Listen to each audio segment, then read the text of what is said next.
Hello, I'm Karen Roberts, and I'm presenting a Nadi Shodhana, which is also called alternate nostril breathing. So when I was a teenager, I lived for a summer at the Himalayan Institute and studied East Asian philosophy, and I did yoga and meditated 3 times a day and learned quite a lot. Uh, Swami Rama, who's the founder of the Himalayan Institute, once said that we are citizens of two worlds, the inside world and the outside world, our mind and body, but said that you are not a mind alone or a body alone. And breath unites these two worlds. There are 3 types of breath: involuntary and automatic, which we do through most of our day and during sleep. There's voluntary breathing, which is what we do when we're talking or whistling, singing. It's also when we hold our breath to swim underwater. And then there's non-voluntary breath, which occurs when our emotions and or our pain become coupled with our breath, creating habitual breathing, which is not in our favor. So I can't help but mention the diaphragm because we'll be using our diaphragm through this technique or with this technique. So with inhalation, the diaphragm descends and the lungs fill, and with exhalation, the diaphragm ascends and the lungs empty. A goal with this is effortless breathing. And to do effortless breathing, you need to be present to the experience of breath and cultivate healthy breathing through breath training and practice. And by doing that, you refine your breath and you develop an awareness of prana, or a source of breath, which is the intelligent, energetic life force within us that animates the body and the mind. There are 5 qualities of effortless breathing: smooth, complete, even, silent, and continuous. A smooth breath is free from shakiness, trembling, jerks. It's related to our physiology, for example, the diaphragm and the diaphragmatic motion. And it's also related to energetics, or the flow of breath. A complete breath is deep and subtle. It fills the lungs, reaching a natural culmination. It often takes effort using the diaphragm to fill the lungs, but you're not aiming to powerfully fill the lungs to its ultimate amount, or to powerfully empty the lungs. Over time and practice, you will energetically feel full or complete without using effort. An even breath is the duration between inhalation and exhalation in proportion to each other. And there's no need to count the amount of time that you spend in inhalation or exhalation, like 4 seconds in, 4 seconds out, but you do desire to have an equal time be a natural process. So you get the sense that it's about 4 seconds in, it's about 4 seconds out. Excuse me.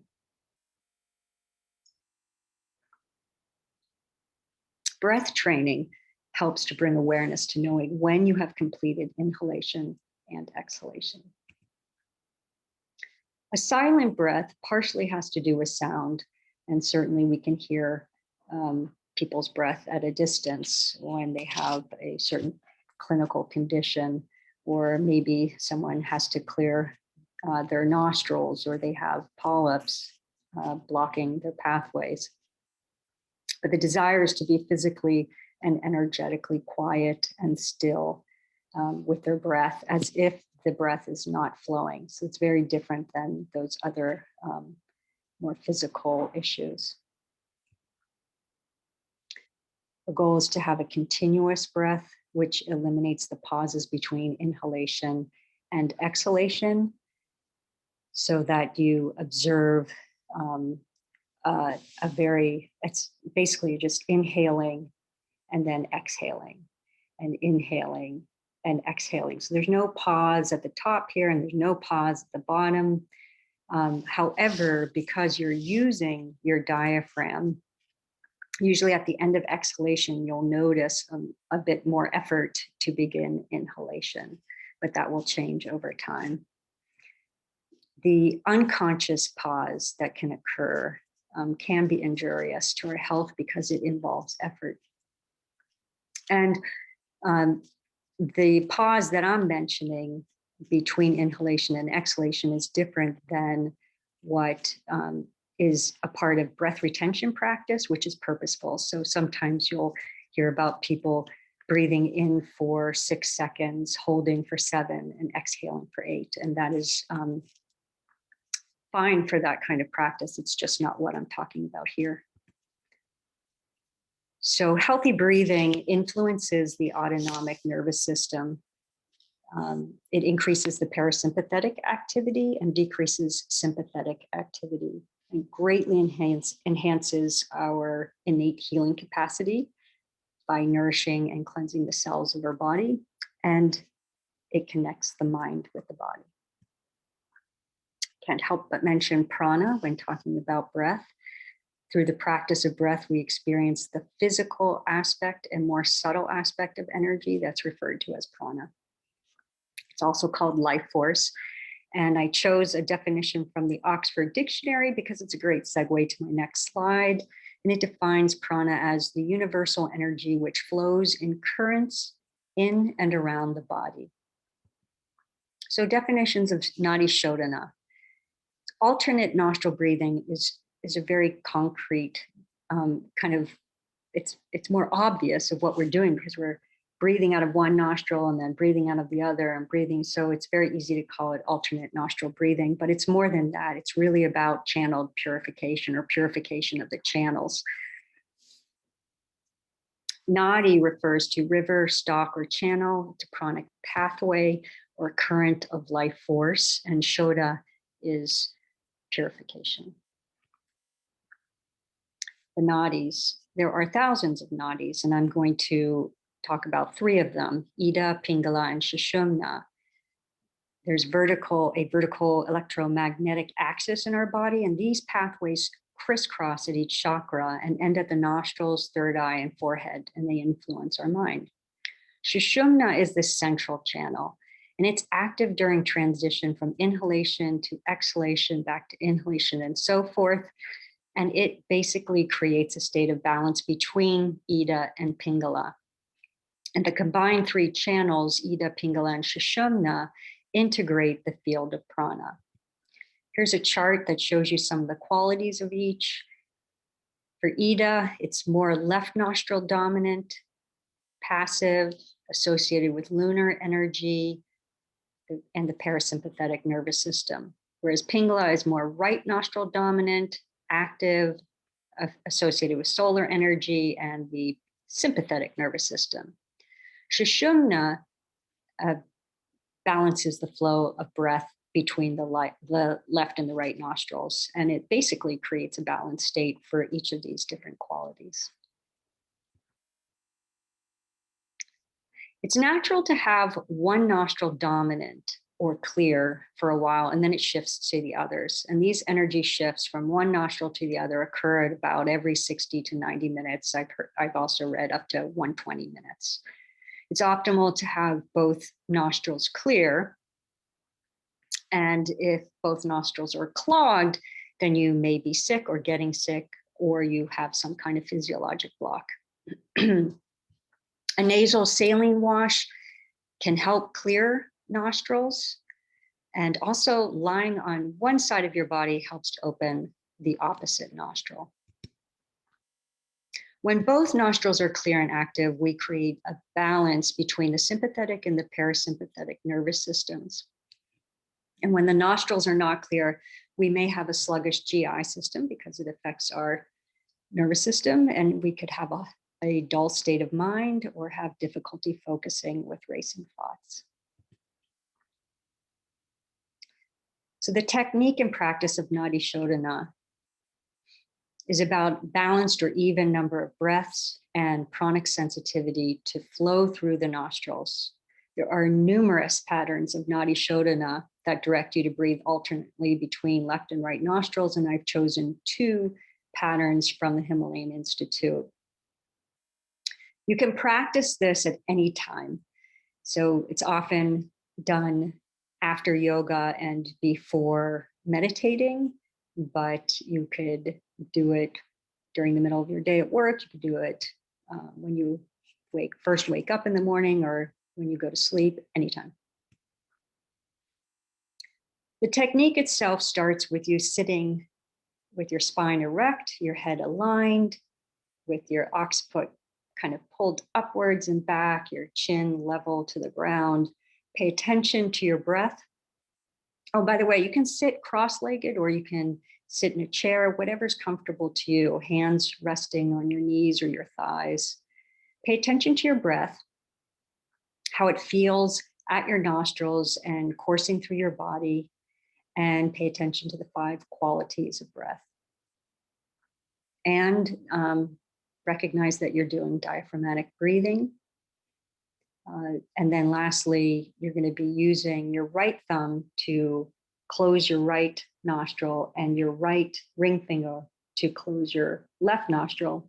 Or if you're left-handed and you want to do it this way, you can go like that. So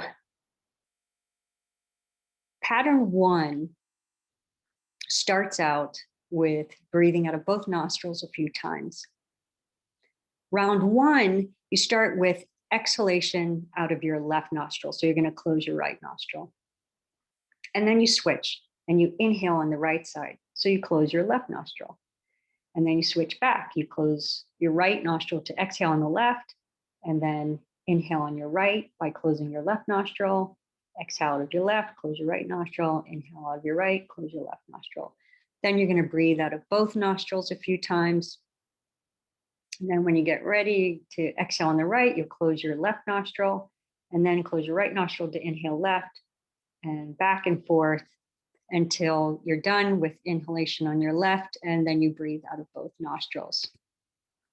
Here is training pattern 1 diagram. So it's the same thing that I just reviewed with you with words, but here's an illustration. And so you'll see round 1 on the left with left nostril represented on the left and the right nostril on the right underneath round 1. And then round 2, it's the same, left and right. Left is on the left, right nostrils on the right. And E is exhalation, I is inhalation. So under round 1, you'll see exhalation is first out of the left nostril and then follow the dotted line to the right side, and you'll have inhalation on the right nostril. Follow the dotted line to the left side and you have exhalation on the left nostril, and then you go to the right and so forth. And when you get done with inhalation on the right, you breathe a few times out of both nostrils, and then you start with round 2, which is exhalation on the right. And then when you get done with inhalation on your left at the end of round 2, then you breathe a few times out of both nostrils and pay attention to, how do your nostrils feel? Are they both open now? Are they even, clear, not clear? How does your body feel and the energy within your body? Then the pattern 2, also from the Himalayan Institute, you start out with breathing out of both nostrils a few times. And then round 1 is basically the previous pattern 1. You combine round 1 and round 2 with a transition point between them.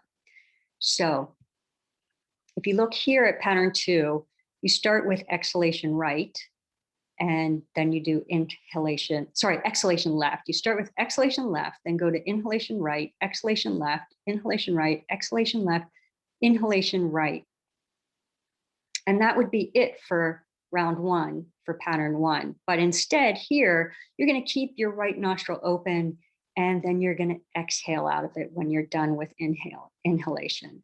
And then you'll switch to inhalation left, exhalation right, inhalation left, exhalation right, inhalation left. You'll breathe out of both nostrils a few times. And then for round 2, you start with exhalation right, then go to inhalation left, and keep alternating till you get to inhalation left the 3rd time. And you keep the nostril open, and then you switch to exhalation left. And then you alternate between the two sides, ending with inhalation right, and then you breathe out of both nostrils.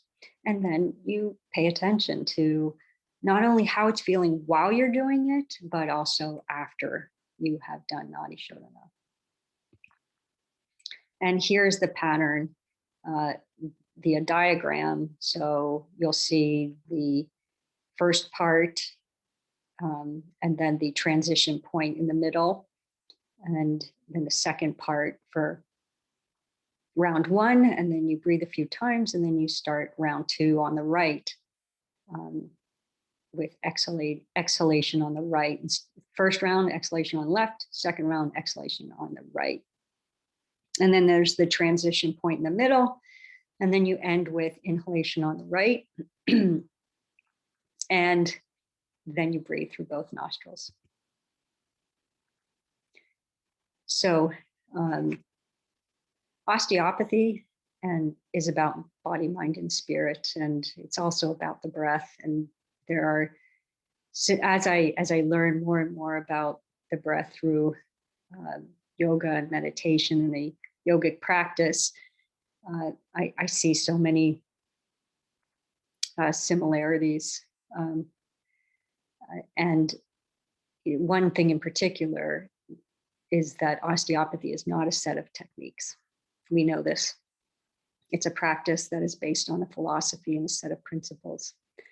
And similarly, breath training and pranic awareness are not comprised of a set of techniques such as Nadi Shodhana, but you need to learn them. And by learning all of these different techniques, they start to add up and you understand the philosophy and the principles, and it contributes to a yogic lifestyle based on principles and practices that guide us, hopefully, to our true selves and to health and to rediscover our innate joy. I want to give credit and gratitude to the Himalayan Institute, in particular Swami Rama, who was the founder, and Pandit Ji, who has now taken over, and he's the director of the Himalayan Institute, and also the author of Vishoka Meditation, which I highly recommend. And Ishan, who is his son, is the course director of Vishoka Meditation, which is a great course. Kurt von Diest is a teacher in training of Vishoka meditation. I met him during my Panchakarma retreat at the Himalayan Institute, which we also call HI for short. And we discussed some of Nadi Shodhana together. He was able to practice with me, which was fabulous. He's going to be an amazing teacher. And Kiran Mangalam, who's a friend and colleague. And we certainly have crisscrossed paths. And HI is one of them. Thank you so much, and enjoy practicing and enjoy life.